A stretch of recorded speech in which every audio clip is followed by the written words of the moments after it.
ครับพร้อมหรือยังเจ้าแม่สาวน้อยมาชมกันนะครับจะรับหน้าที่ในการตริงตัว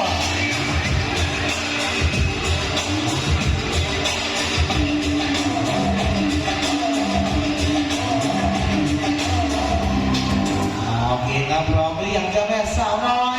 มาถึงแล้วทำยังไงลูกซิดดอเชิญกันนะครับวันนี้จะมากลิ้งตัวนะทั้งหมด4 รอบด้วยกันไม่ทำวันนี้นะจะทำสำเร็จกันหรือไม่โอเคครับรอบแรกพร้อมหรือยังจะหนูจ๋า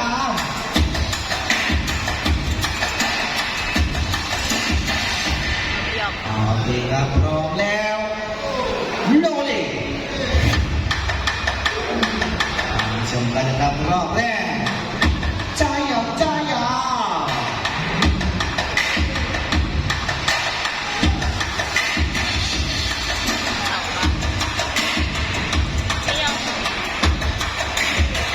โอเคครับโลดิ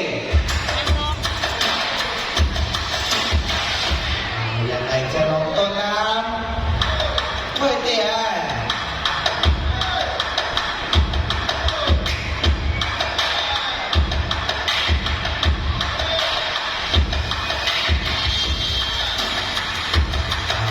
ครับเราเรียกจะนอนต้นน้ำโอเคเรามาชมกันครับรอบที่2โลเล